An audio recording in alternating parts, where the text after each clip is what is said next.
जय श्री कृष्ण मित्रों, जय जय श्री सीताराम। आइए देखते हैं सुमित ज्ञान यूट्यूब चैनल में। स्वागत है सभी दर्शकों का हमारे सुमित ज्ञान यूट्यूब चैनल में। मित्रों, आज आप लोगों के समक्ष में मैं ये बताने के लिए जा रहा हूं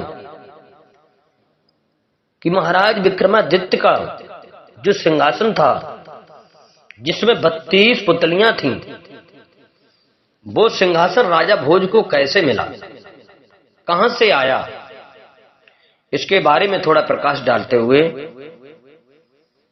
कहते हैं, प्राचीन समय की बात है। उज्जैन में राजा भोज राज्य करते थे। वह बड़े दानी और धर्मात्मा थे। उनके बारे में प्रसिद्ध था कि वह ऐसा न्याय करते हैं कि दूध और पानी अलग अलग हो जाए। नगरी में एक किसान का खेत था जिसमें उसने कई साग सब्जी लगा रखी थी। जिस राज्य में उज्जैन में राजा भोज का जहां राज्य था, उन्हीं की प्रजा में एक किसान का खेत था। उस खेत में उसने कई साग सब्जी लगा रखी थी। एक बार की बात है कि खेत में बड़ी अच्छी फसल हुई। पूरी जमीन पर तो खूब तरकारियां आईं, लेकिन खेत के बीचों बीच थोड़ी सी जमीन खाली रह गई।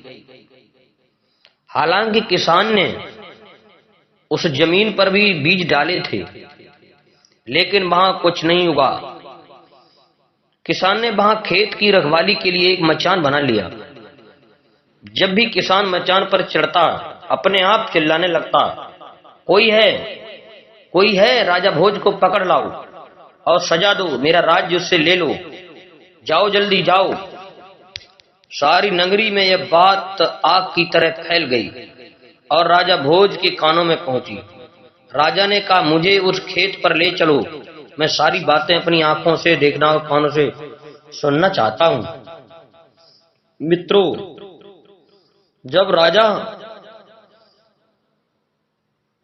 भोज जब उस जगह पहुंचे तो उन्होंने भी वही देखा कि किसान मचान पर खड़ा है और कह रहा है, राजा भोज को फौरन पकड़ लाओ और मेरा राज्य उससे ले लो।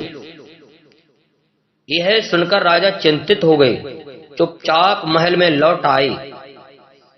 उन्हें रात भर नींद नहीं आई। सवेरा होते ही उन्होंने राज्य के ज्योतिषियों और जानकार पंडितों को इकट्ठा किया। उन्होंने अपनी गोपनीय विद्या से पता लगाया कि उस मचान के नीचे कुछ छिपा है। राजा ने उसी समय आज्ञा दी कि उस जगह को खुदवाया जाए।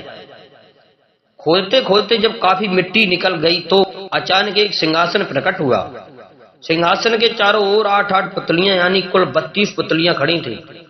सबके अचरज का ठिकाना ना रहा।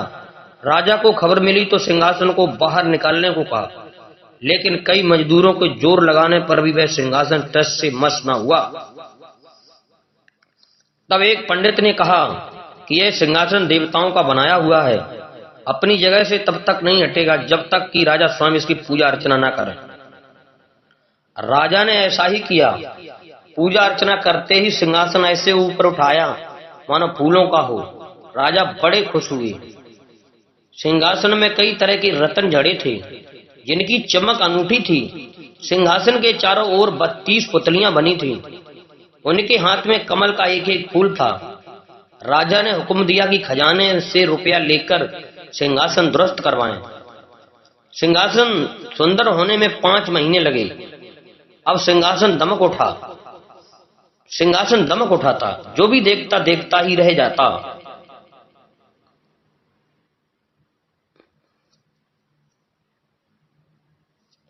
पुतलियां ऐसी लगती मानो अभी बोल उठेंगी। राजा ने पंडितों को बुलाया और कहा, आप लोग कोई अच्छा मुहूर्त निकालें, उस दिन मैं इस सिंहासन पर बैठूंगा। दिन तय किया गया। दूर दूर तक लोगों को निमंत्रण भेजे गए। तरह तरह के बाजे बजने लगे। महल में खुशियां मनाई जाने लगी। पूजा के बाद जैसे ही राजा ने अपना दाहिना पैर बढ़ाकर सिंहासन पर रखना चाहा कि सारी पुतलियां खिलखिलाकर हंस पड़ी। लोगों को बड़ा अचंभा हुआ कि ये बेजान पुतलियां कैसे हंस पड़ी। राजा ने अपना पैर खींच लिया और पुतलियों से पूछा, ओ सुंदर पुतलियों, सच सच बताओ कि तुम क्यों हंसी? पहली पुतली का नाम था रतन मंजरी। राजा की बात सुनकर वह बोली, राजन आप बड़े तेजस्वी हैं, धनी हैं, बलवान हैं, लेकिन इन सब बातों का आपको घमंड भी है। जिस राजा का यह सिंहासन है वह दानी, वीर और धनी होते हुए भी विनम्र थे, परम दयालु थे। राजा बड़े नाराज हुए। पुतली ने समझाया, महाराज यह सिंहासन परम प्रतापी और ज्ञानी राजा विक्रमादित्य का है। राजा बोले, मैं कैसे मानूं कि राजा विक्रमादित्य मुझसे ज्यादा गुणी और पराक्रमी थे। पुत्री ने कहा, ठीक है, मैं तुम्हें राजा विक्रमादित्य की एक कहानी सुनाती हूँ। सिंहासन बतीसी की पहली पुत्री रतन मंजरी ने सुनाई एक कहानी।